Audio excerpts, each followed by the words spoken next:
Hello, my beautiful friends.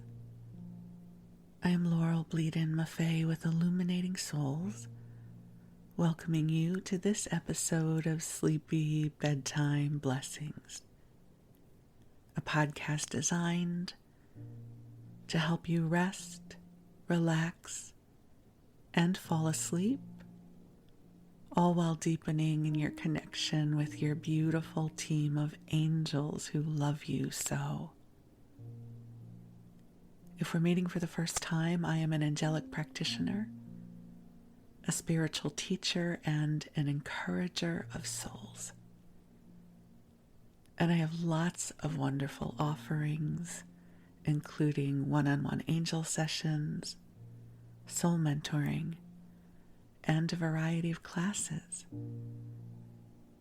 And I think the thing that I do most is offer just lovely classes to inspire your spirit. And if you're looking for heart-centered community, being part of a small group where we meet with our hearts open and we connect with inspiration and light together, I invite you to consider joining us. All of my classes take place over Zoom. There are typically 8 or fewer people in my classes, so it's not the kind of thing where you'll get lost. And I would love to have an opportunity to get to know you better. So the best way to find out about all of my offerings is to go to my website, illuminatingsouls.com, and there are 2 different mailing lists you can sign up for. At the top of the page is my general mailing list, and if you register for that, you'll get all of my announcements. Further down below is the daily inspiration email blast, and if you sign up for that one, you'll get all of my announcements, plus an inspiring email from me every weekday. I'm also active on my Facebook page, Illuminating Souls, so lots of ways we can connect. But for now, the angels and I are here to bring forward beautiful and sweet, calming, soothing energy to help you replenish. So even though this is a sleep podcast, I know many of you listen during your waking hours. But if you are new here, let me just let you know what you can expect. Typically, the first 15 to 20 minutes, we have a spiritual inspired conversation. I bring in the angels for you, and it's really a beautiful time for you to receive. And then we move into story time, and I love story time. Story time changes from episode to episode.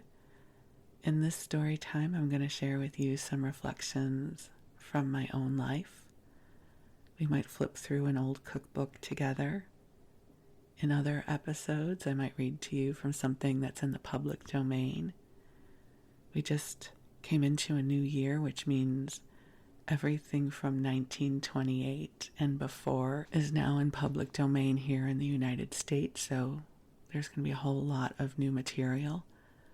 I also love flipping through old TV guides with you. I was a TV baby for sure. So it's a sweet way to be together, and each episode is about an hour, and that's because as an avid listener of sleep podcasts, my preferred episode time is 1 hour. That when I am looking for an episode to help me drift off to sleep, I really won't consider anything that's less than 50 minutes because I don't want to still be awake and the episode is over. Now, if you need longer than an hour, my suggestion is you create a playlist in your podcast app. There are over 220 episodes of this podcast available. So we can play all night. We can be together and keep each other company for as long as you need it. I'll also say, as I record this, it is early morning, and I think something is happening in the atmosphere that is making the freeway noise. The freeway's about a mile away from here, and some mornings is louder than others, and I think it has to do with the amount of fog or lack of fog or atmosphere that the sound carries. So it sounds like there's a little bit of a race happening outside, but it's just a normal morning. So I'm not really sure where we're going to go for this segment. I know where we're going to go for story time. I don't know about you, but I have been feeling very low energy recently. Nothing bad. I'm not depressed or unwell. I'm so contented to just be, to dawdle, to wander, meander. Oh, that's a good word. I'm so happy to meander. Whether I'm meandering through a grocery store or meandering on the internet. I can't believe I ever lived a life where the internet didn't exist. I mean, I know I did. I love it so much. I love being able to look things up. I love being able to research and experience things, and it's so funny because I was up very early this morning, and the me that likes to get things done was like, I'm going to sit down and plug in my microphone and record this episode, and then I meandered. I opened up the browser, which is really, it's never a good idea if I want to try and get a podcast episode done early. The browser has to stay closed, because the minute it opens, I'm like, oh, I just want to look up this one thing. And I don't think it's humanly possible to only look up one thing on the internet. I mean, there's always something else. And then there's something more. And the thoughts in the mind go, look this up. So I'm starting this recording about 45 minutes later than I would have had I not opened the browser. So here's to meandering and dawdling and just, shuffling through moments without a destination in mind. And here's to all the things that don't get done because of it. And how fortunate are we that we can meander and dawdle and wander. I'm grateful to have this moment that I get to choose into what I do. I know not everybody gets to do that, and I'm very grateful for this unscheduled time. And with that, my friends, I send you love, because that's why this podcast exists. To create the oasis of love for you, amplified and inspired by our beautiful team of angels. We all have angels. You have angels. I have angels. Maybe some of our angels are the same angels. I don't know. But there is a wellspring of divine love that always exists for each one of us. There is never an absence of it. There's only the perception of an absence of it. I sometimes think of it like a radio signal. I don't know the last time I listened to the radio. I tend to listen to audiobooks or Spotify or something where I'm choosing into what I'm hearing. But there's still radio stations that broadcast, that are floating through our atmosphere. They exist. Whether I listen to them or not, they exist. I could turn on my radio and flip through the stations, and I would find talk radio, and I would find a news station. I would find different kinds of music. All of these things are happening, whether I'm aware of them or not. And that's an excellent metaphor for divine love. It is being broadcast for us, whether we are aware of it or not. So when we're not aware of it, it can have a very subtle influence, right? So subtle we don't even know it's there. But something really magical happens when we bring it into our awareness. For me, I live life knowing this divine love is available, is here. I believe I am living my life in a universe that loves me. And it doesn't mean that every moment of life is perfect. Life is random. There are a gazillion points of light and acts and actions that are in play at every moment. I don't control this whole world. And so random things happen. You know, I see people doing predictions, psychics doing predictions for the new year. I think it's really cool when people can do predictions. Just so you know, I can't. Or won't, maybe. That's what Wes says, my husband. He's like, no, you could do them, you just won't. I'm like, okay, I won't. But here's my prediction. Some really good stuff is going to happen this year. And some really awful stuff is going to happen this year. That's my prediction. Because that is life. You know, on this journey of spiritual growth and law of attraction and intentions and affirmations, these are all wonderful tools. But you can't build life with a singular tool. It's like you can't build a house just with a hammer. You need many other tools. And so there are absolutely times when things like law of attraction and affirmations and intentions are powerful tools. But we also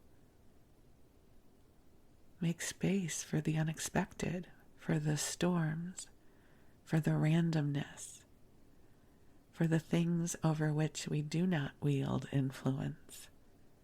Because that's life. This is a planet with many life forms, all of whom are broadcasting their own life force, their wisdom, their intentions, their needs, whether it's the tree in your yard or the squirrel hoarding nuts for the winter, or your in-laws, or the politicians, or your neighbors.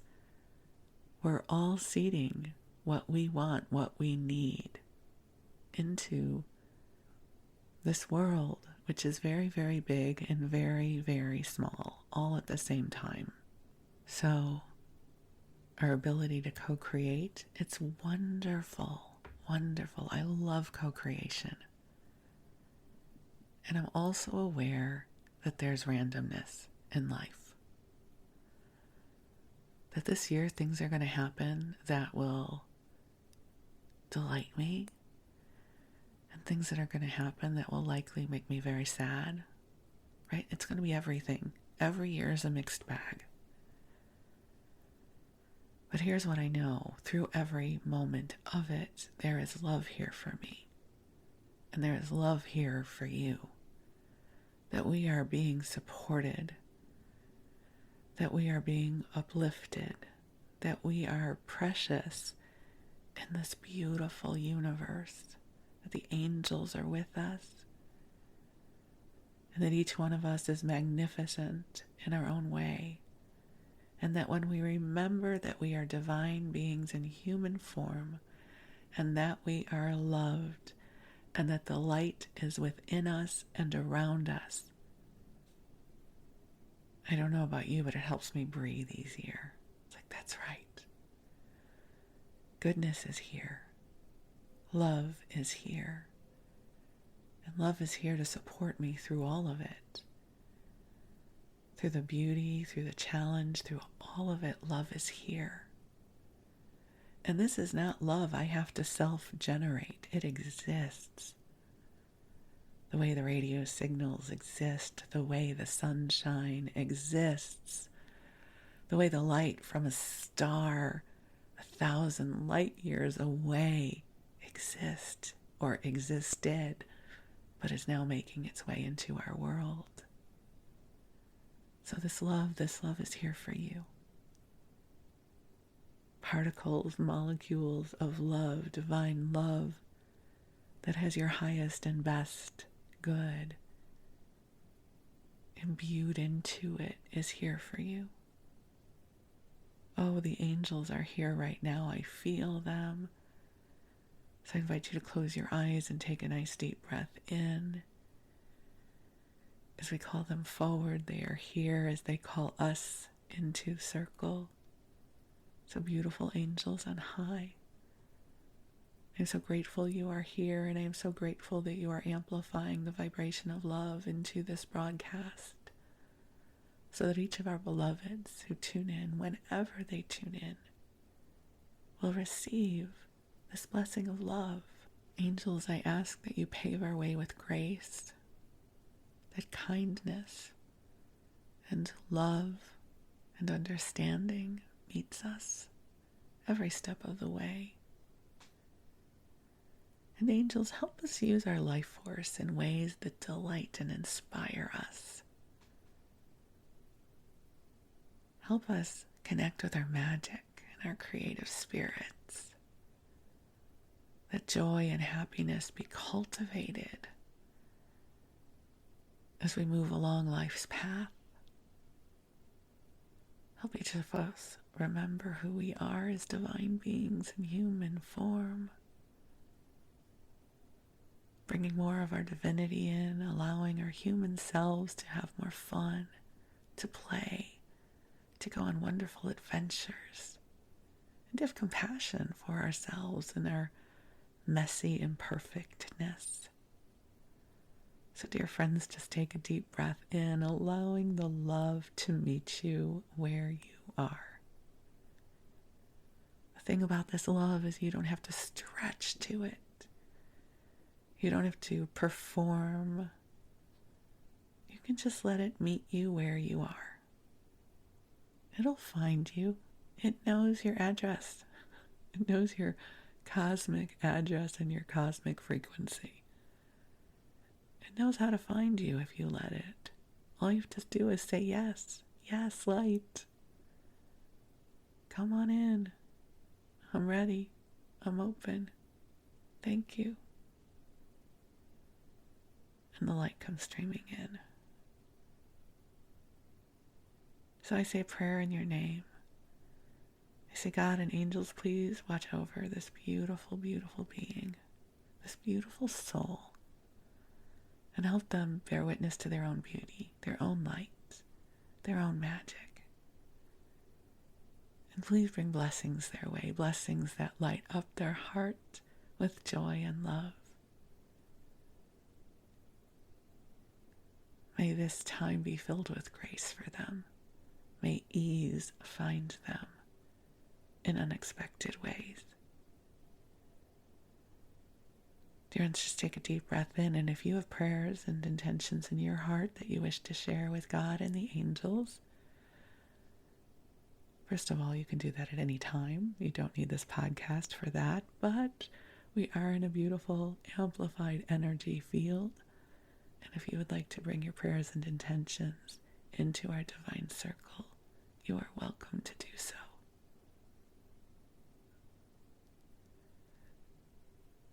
And so if you are preparing for bed, if you haven't done so already, I invite you to cozy on up and snuggle on in. And the angels will be with you. They will watch over you, and they will continue to infuse you with love. And while you rest, my beautiful friend, I'm going to tell you a story. So, the story or stories I want to share with you, I had a sliver of a memory come to me right around Christmas about my mom and her sister Jane. And it is such a sweet reminiscing that I knew I wanted to share it here, not only for you, but for me too. I wanted to give it breath, and I wanted to be present with it. I think it's one of the wonderful things about our memories that when we cultivate the good memories, they continue to bring us love. They continue to cultivate goodness within us, right? So let me share with you what this particular memory or groups of memories is about. So my mom and her sister were definitely the matriarchs of our family. My mom had 3 kids. I have an older brother, and then there's me and a younger sister. And then my aunt and uncle had 2 sons. So the 2 sons are older than us. So our extended family was basically all of us.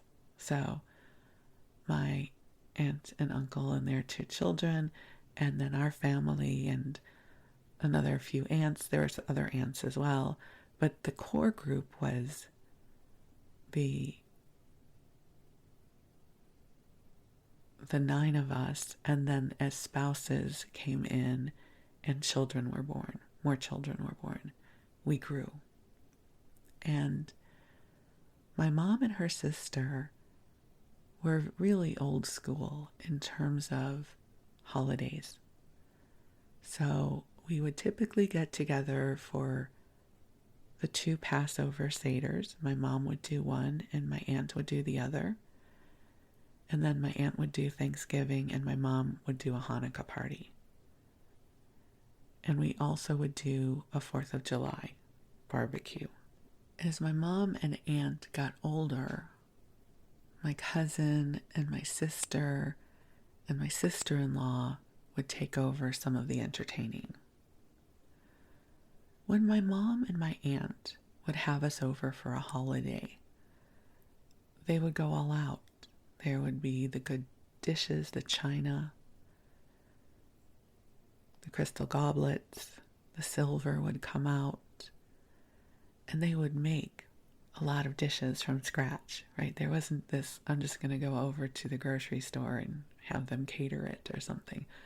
Not that there's anything wrong with that. If you know me, that is more my style. But I just marvel at my mom and my aunt. They would create their menu, a week or 2 in advance and do the grocery shopping. Some things they would prepare ahead of time. One of them might do one of the dishes and the other would do others. And they would really go all out. I don't know how my aunt did it, but I often would be in my parents' home while my mother was preparing, and it would start with the dining room table getting extended. Those dining room tables where you pull them out and you put in the expansion leaves. Well, typically our dining room table was smaller, but a few days before the holidays, my mom and dad, or my mom and one of us kids, would help her expand the dining room table and put in the leaves. And that was the start. And we had a very, very small dining room. In hindsight, those clown cars where 40 clowns come out of a very small car, that basically was our dining room. It was so small. And I don't know how we got 14, 15, 18 people in there. I mean, it's crazy that we were able to fit people in that little tiny space. So the dining room table would get pulled out, and then my mom had 2 built-ins, those old houses that have sort of the built-in china hutches where she kept all of her different serving dishes. My mom loved pretty things, and so over the years she would go to a Mikasa outlet or another, China manufacturing outlet or something, and she would just have this knack for getting these pretty different dishes. I guess it would be akin to going to Home Goods now, but on a nicer scale. And so she would start laying out the dishes of what she would need, and she would put a piece of paper. So this dish would be for the kugel, and this dish would be for the potatoes, and she would start planning. And while all this was happening, she and her sister, who talked every day, would be on the phone planning and talking and who was coming and what did they need, and did you see that the supermarket has this on sale, and I brought extra cans so you can have some, and so there would be this anticipation of this gathering that would happen. And then we would get together and we would just have a lovely time. And they would make it look so easy. I mean, I struggle to put hot dogs on the table these days, right? Like, they make it look so easy. And we would all gather together, and we have a very lively family.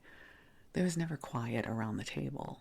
We're the kind of family where we talk a lot, and it's like a gymnastics event. You have to know when to jump in, because nobody is going to pause the conversation and say, so what do you think? You really have to dive in. We're a very talkative family. We love to talk, and we love to share ideas and what's happening in politics, and not in a combative way. But there's a liveliness to us when we get together. And certainly in the past that was the case. And there would be beautiful food, and then we would go home. And here's the piece that I really connected to right around Christmas. The joy wasn't just in the 2 hours we were together. Right? The joy wasn't just the time we were together. The joy started before the event, as my mom and her sister were planning. And they were contemplating who was going to be there, and what are we going to serve, and did you get this, this food, and do you need help with this dish, and what pretty dishes am I going to put out? I'm not saying it wasn't hard work, but my memory of it was not of overwhelm or heaviness or aggravation, which is how I feel when I'm entertaining people. I am not a graceful hostess, in case you were wondering. The grace that I bring to this podcast and to my classes and sessions does not translate to inviting people over for a holiday meal. I just need to lower your expectations of me in that arena. So this joy would start like a couple weeks before the event. And I think for the rest of us, I always looked forward to them. I looked forward to seeing my cousins. There was always going to be laughter around our table. And there was always just love, acceptance, familiarity, mishpacha, which is a wonderful Yiddish word for family. So I would always look forward to it. I never dreaded it. I was never like, I don't want to go to Thanksgiving this year. I was excited. I got to see my cousins, and as my cousins had kids, my new cousins, I loved our family gatherings. And the thing that would then happen with my mom and her sister was the joy bubble continued after the event. At one point, my sister started hosting some of the events, and my mom lived in Skokie. My mom and dad lived in Skokie, and my sister and her family live in a western suburb of Chicago. That's about a good hour's drive from my parents' house. And so I have these sweet memories, and this would be after my father died, that I would fly home. Whenever I would fly home to visit my mom, I would stay with her. And I would usually be there, I don't know, for about 5 days or so. And so I was the driver. So I would drive us to my sister's house, and we would talk about the event before we got there. Who's coming, Have you heard this update about this person? We're not a gossiping family, but we definitely share information about each other in a non-gossiping way, if that makes sense. Like, oh, so-and-so is taking this class and this person's studying this thing. And, so we would be exchanging information about family members. And then we'd be at the event, which would always be lovely. And then it would be time to drive home. And while I was driving us home, more often than not, my mom and I would be talking about how wonderful the event was. Especially my mom. My mom would be like, oh, didn't she do a wonderful job? And then she would go down the list of all the kids and she would name each one of the grandkids and each one of the cousins, and she'd be like, they're so wonderful, and oh, do you remember when they said this or the other thing, that there would be this light, this joy bubble that would expand beyond the event. And so we would have this hour ride home in the dark, because it was always dark when we would be driving home, and we would be in the warmth of reliving and reflecting on what we had just experienced all over again. And then when my aunt was still alive and with us, the next morning by 10 o'clock, my mom and her sister would be on the phone again, talking about how wonderful the night before was. They would be marveling over all the kids, naming each one and talking about what they loved so much about them. And then they would talk about the food and how wonderful whoever hosted did with it. And there was this joy bubble that expanded beyond the couple of hours we actually gathered together. There was this joy bubble that lasted for a long time. And I think it's why it's so easy for me to access these memories and have the joy of it flow to me now, because it was very precious. Like these moments were precious, and they were to be enjoyed. And I think about it now when I get together with my cousins. I have cousins who live, I don't know, about an hour and a half to 2 hours away from us, depending on traffic. It could be 3 hours, depending on traffic. And when I know I'm going to see them, I am so happy before. Like, oh, next week I'm going to go see them. I'm so happy. And then when we're together, I'm so happy. It doesn't matter what we're talking about or what we eat. Like, it doesn't matter. I'm just happy to be in a room with them and talking and sharing and whatever it is we're doing. And then when I drive home, even if the drive home takes hours and I'm exhausted, that happiness stays with me. Like, it fuels me. And so I really just wanted to share the gratitude for that, of having been brought up in a family that treasured these moments. And there's still these moments that make me laugh from our gatherings. Would you like me to share a really funny one with you? This one still makes me laugh. So this would be at the time that, so my older cousins, they each had 2 daughters, and the 2 daughters at this point are grown up. So they're my first cousins once removed, I think. And one of them has 2 children, who I guess would be my first cousin twice removed. I don't know how these things work. But at this point, they were very little boys. And the youngest one maybe was 18 months. I'm not good at aging children. But he was at the age that he could walk, and he might have to pull himself along the table kind of thing. So he could self-propel and make his own choices, but he was very, very small still. I think that would be 18 months, yes, or 2 years, something like that. This was definitely pre-COVID. And he had a cold.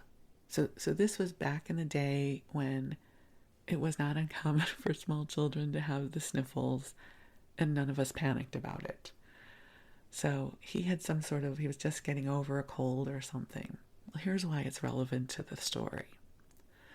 My other cousin's wife had made these delectable little baby shortbread cookies. Now the cookies were each about the size of a fingernail. I mean, they were these teeny tiny baby cookies that melted in your mouth. They were so delicious. And some other kinds of cookies that were out on a dish on the coffee table that we were seated around. Now, as a foodie, I don't do this consciously, but my mind is always calculating how far am I from the cookies? How many cookies can I eat and still be polite without anybody saying, Laurel, you're eating too many cookies? Right? I couldn't eat all of the cookies even though I wanted to. I had to measure my enthusiasm about these cookies. But I was seated in a place that I could easily just reach over and get like 2 or 3. Because again, they were tiny. And so I had been weaving this desire for these cookies. And so the little boy pulls himself up and he's edging along, the coffee table like little kids do. And he goes to put his hand in the bowl to take a big fistful of the cookies, which of course a little kid would do. No impulse control, right? And like one of the parents goes, no, and has them start putting them back, which is understandable. To me, the cookies are still good. I don't care that he touched them. But then he like rears back and lets go of the biggest slobbery sneeze all over the bowl of cookies. like what? It's like this huge sneeze from this tiny child all over the bowl of cookies. And we all just looked at each other and started laughing. We're like, well, I guess they all belong to him now. we weren't going to go near them. And I don't know why that just makes me laugh. It's just like this, it still happens in slow motion in my mind of him sort of like, when you kind of have to lift your head back because there's like this big sneeze coming out and he just sneezed all over this beautiful bowl of cookies. And we all just started laughing. We're like, well, we guess they belong to your family now. And I don't know why. To this day, so clearly this happened, I don't know, 2018. It was before my mom, of course, was sick and died. So it would have been 2018, 2017, somewhere around there.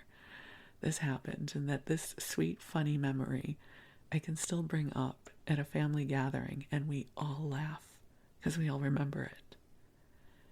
And I really want to pay tribute to my parents and my aunts and my cousins and my sister-in-law and my sister who worked so hard to make these beautiful moments when we could get together and have memories that even though we have lost people in our family, that those memories are still in my vibrational field. They're still in my heart.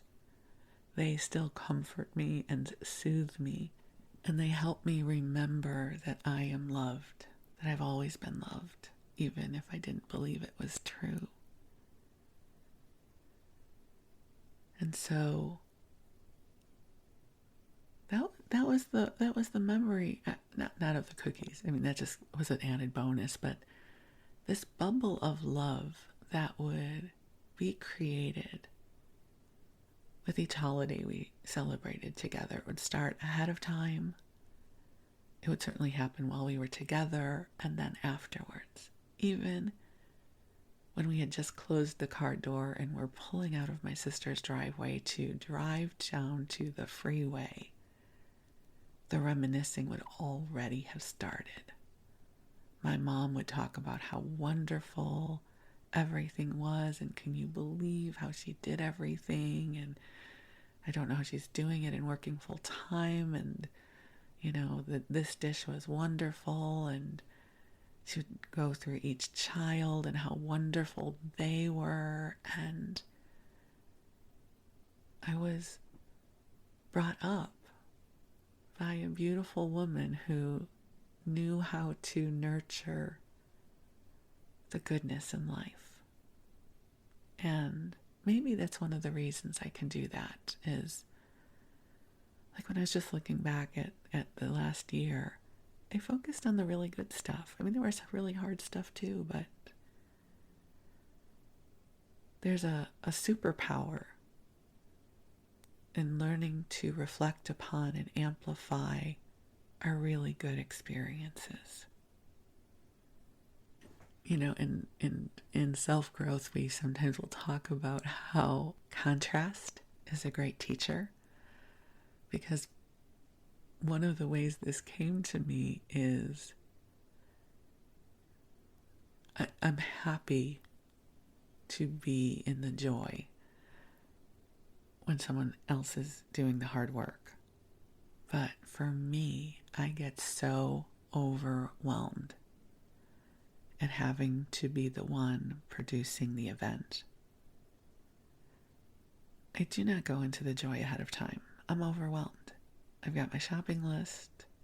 I've got to get everything. I've got to make room for it in the refrigerator. And listen, I don't do anything extensive.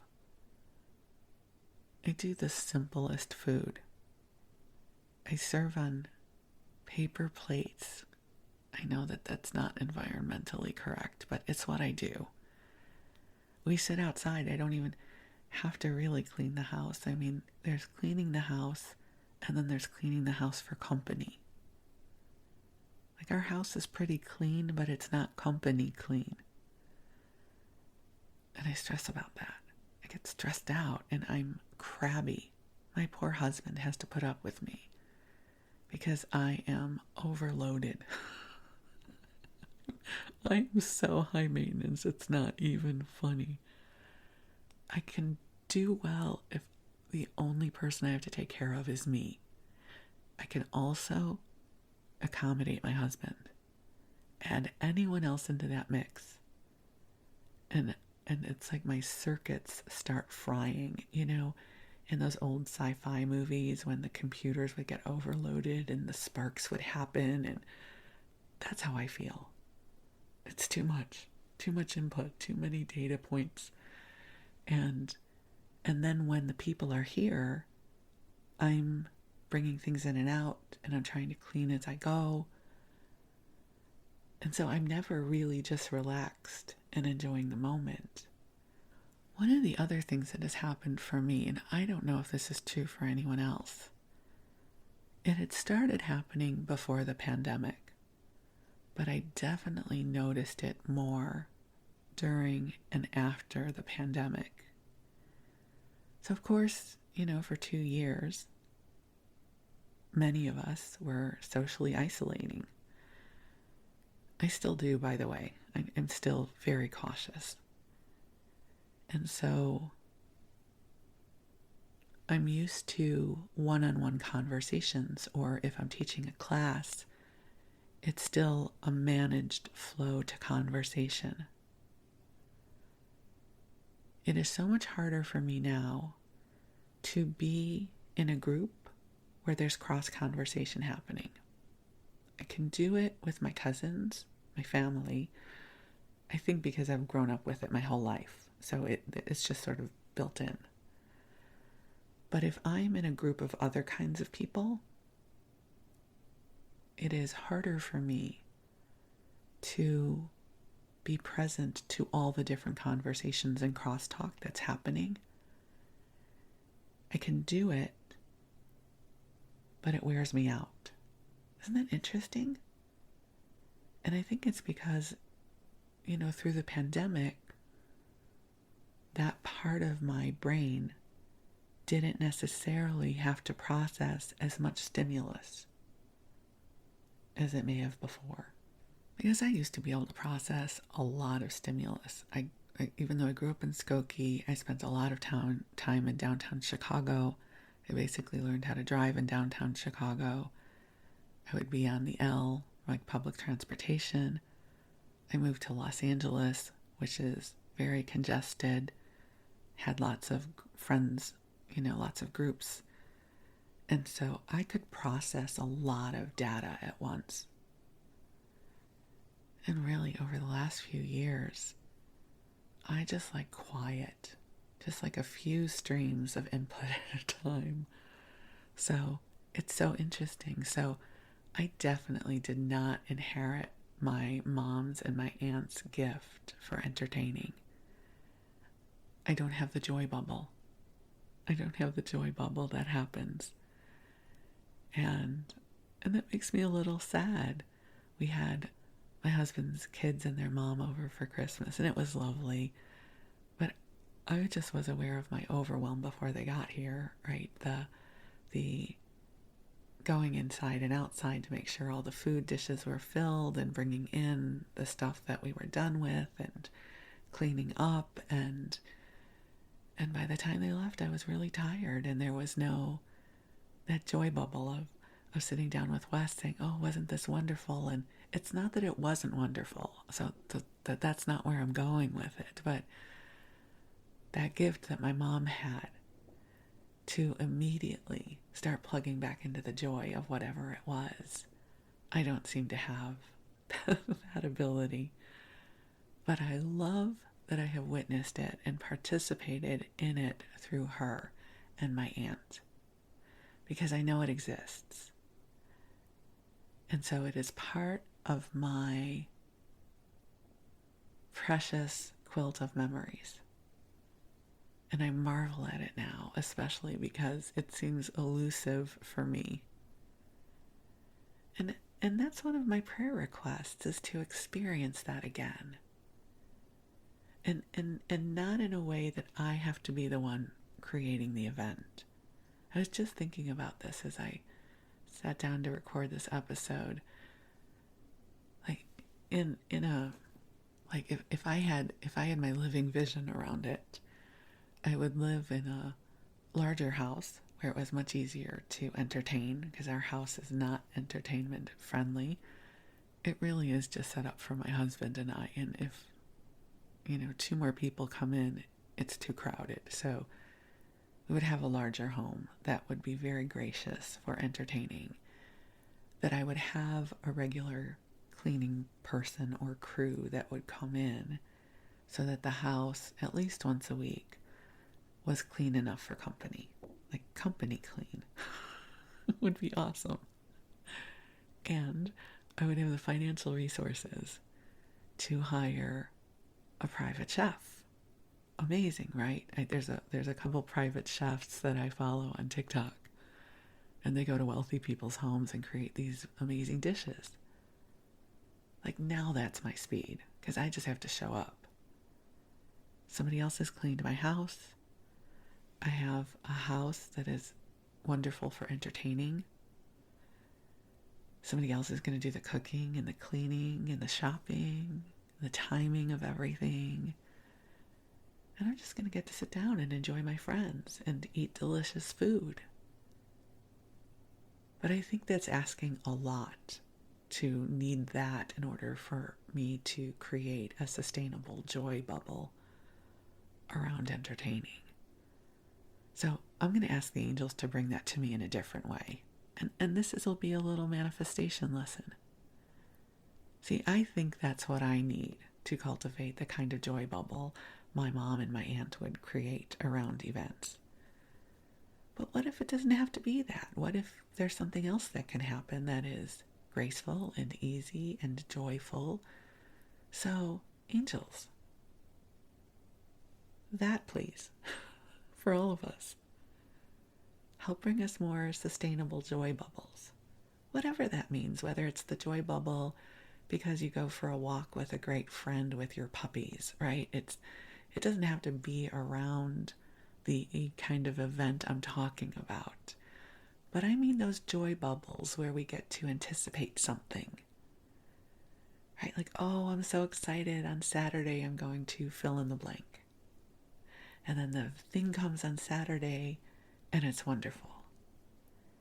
And you enjoy it. And then as soon as the thing is over on Saturday, you're saying, oh, wasn't that wonderful? And throughout the week, you're still reflecting on how beautiful this thing was on Saturday. So that's my intention. I didn't even know that when I started recording this. It's my prayer. It's my ask. Please bring us more sustainable joy bubbles. Things we can look forward to, things we can anticipate with joy, things that we can experience with joy, and things that bring us joy even after the event has happened. Ooh, doesn't that feel good? Yes. Angels, please bring us more sustainable joy bubbles. I'd love to be able to look back at this year and go, oh, this was the year of sustainable joy bubbles. And they showed up in so many ways. Isn't that a beautiful intention? Feel free to borrow it. So this is my tribute to my mom, Phyllis, and her sister, Jane. I also have to bring in my aunt, their other sister, Iris. I can't forget her. She was also wonderful. She just lived in California, and we lived in Chicago, so that's why I don't think of her when I think of the intimacy of holidays, but she definitely is a part of our family. And for all of those years that they put together these beautiful holidays for us and cared about the kinds of dishes we were eating off of, not in a snooty way, but more like I love my family, I'm going to put out the best for them. And they would set a beautiful table, and those memories of kind of the house starting to smell of delicious food. The holidays would happen. My mom would put out guest towels that were beautiful. I have them. At least some of them I have. And I would never think about putting them out for guests because I wouldn't want them to get dirty. Isn't that crazy? My mom had guest towels that were meant to be used by guests that I will not now put out because I do not want people using them. And it's not just because they belong to my mom. I do not have beautiful towels for company. Maybe that could be a New Year's intention. Maybe I will go buy some beautiful guest towels so that when people come over to my home, our home, I can put out beautiful towels. Like maybe I need some rituals that help me open up to inviting these joy bubbles in. And not that I'm planning on having hordes of people over who are going to use my towels, but that's just a metaphor, right? You're with me so far on that? Guest towels. I am going to, next time I'm at Home Goods, I will search out some lovely guest towels. I will report back to you about this. But here's to more joy bubbles. May the joy bubbles, sustainable, expandable joy bubbles, find us all this year. So thank you, Mom. Thank you, Aunt Jane. Thank you, Aunt Iris. Thank you, everyone, for creating these beautiful events that live in my heart. I love you so much. And to all of you, thank you for listening and keeping me company as we took this walk down memory lane. Thank you for letting me share these precious pieces of my life with you. I love you so much too. So thank you. I wish you the sweetest of dreams. And we will talk again soon. Thank you.